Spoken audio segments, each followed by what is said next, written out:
Good is the enemy of great. Take a second and just really let that sink in. It's a pretty bold statement from researcher Jim Collins, right? But it hits on a deeply human problem. Think about it. We don't have great schools, mostly because we have good schools. We don't have great government because we settle for good government. And the vast majority of companies out there, they never become truly great, precisely because they become, well, quite good. Honestly, settling for good is the exact thing that keeps us from achieving great. Welcome to today's Explainer. We're going to be completely demystifying the black box of organizational success using Jim Collins' incredibly rigorous, data-backed framework.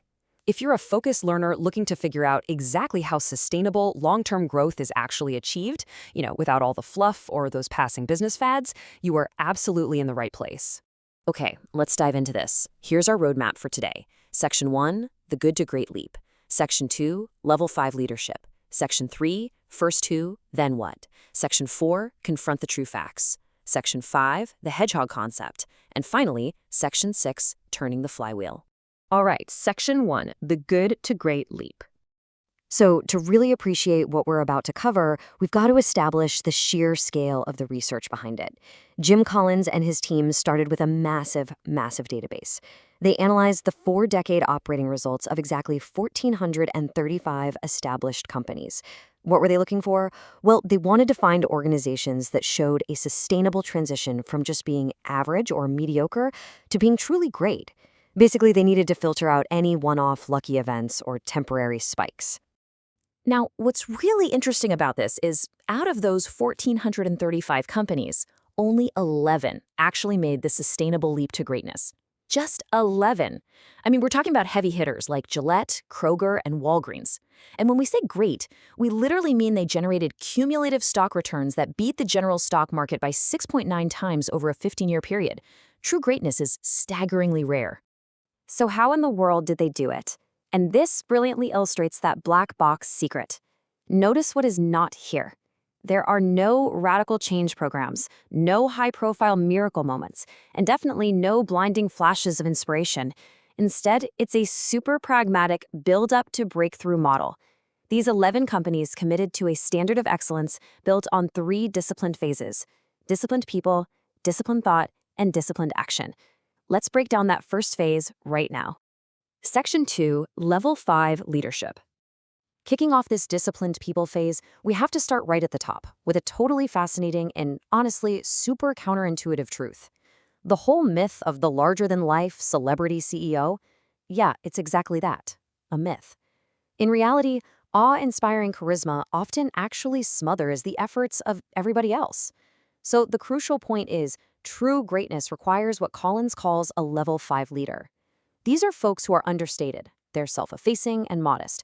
Yet, and here's the paradox, they possess this ferocious, unyielding professional will to get exceptional results. As Collins puts it, they look out the window to attribute their success to luck or to other people, but they look right in the mirror to take full responsibility when things go south. This 5 levels of leadership hierarchy shows exactly how Level 5 executives differ fundamentally from your standard Level 4 leaders. Now, a Level 4 leader is highly effective, right? They can generate intense commitment to a vision. But Level 5 leaders, they go a massive step further. They build greatness that actually lasts way beyond their own time at the company. In fact, while Level 4 leaders often unwittingly set up their successors for failure just to make themselves look good by comparison, yikes, Level 5 leaders deliberately build up their successors so the next generation can achieve even bigger things. Section 3. First who, then what? Okay, this next concept completely flips traditional business planning right on its head. The conventional approach is what we call the genius with 1,000 helpers model. You know the one. A charismatic leader sets a grand vision, the what, and then just enlists a bunch of helpers to execute it. But the problem is, if that genius leaves, the whole organization just crumbles. The good to great companies, they take the exact opposite approach. They focus on getting the right people on the bus first. Before setting a vision, before strategy, before tactics, they get the right, highly motivated people on board. Because, well, when you have the right people, you don't even need to tightly manage them. They're going to figure out the what together. To actually maintain this standard, these top-tier companies apply some pretty rigorous personnel disciplines. First, when in doubt, don't hire. Keep looking. They only grow at the exact rate they can attract the absolute right people.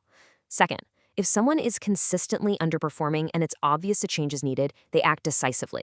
They don't let high performers drag around the dead weight of poor hiring decisions. And third, they put their absolute best people on their biggest opportunities, not their biggest problems. Fixing problems just makes a company good, but exploiting opportunities, that makes it great. Moving on to Section 4, confront the true facts. Now we're transitioning into the disciplined thought phase. Look, setting the right direction isn't about blind optimism. It requires facing some really uncomfortable realities. You simply cannot make smart decisions if your analysis isn't infused with the undeniable truth. Great companies create a climate where that truth is always, always heard. Let's move to and see how this builds through 4 actionable steps. First, they lead with probing questions rather than just assuming they have all the answers. Second, they engage in genuine dialogue. They encourage loud, heated debate instead of forced consensus. Third, when mistakes inevitably happen, they conduct autopsies to learn from them, entirely without pointing fingers or placing blame. And finally, they build red flag mechanisms that turn raw information into blaring warning signals that literally cannot be ignored. Section 5, the hedgehog concept. This is the stage where the most successful companies ruthlessly simplify their focus. And I actually want to challenge you directly right now. Think about your own organization. Does it behave like a scattered fox, constantly pursuing a million different ends at the same time and getting easily distracted? Or does it behave like a focused hedgehog, an animal that knows exactly one big thing and sticks to it with incredible consistency? The hedgehog concept isn't just some clever strategy. It's a deep understanding based on the intersection of 3 traits. First, what can your organization realistically be the absolute best in the world at? And honestly, just as importantly, what can it not be the best at? Second, what single denominator truly drives your economic engine and your profitability? And third, what are your people genuinely deeply passionate about? True greatness sits right there at the exact overlapping center of these 3 circles. And hey, keep in mind, simply wanting to grow is definitely not a hedgehog concept. All right, Section 6, turning the flywheel. Finally, we reach the last phase, disciplined action.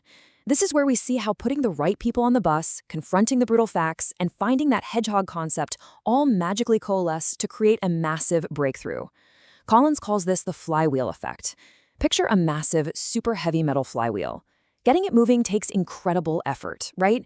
It's a slow, grueling, iterative process.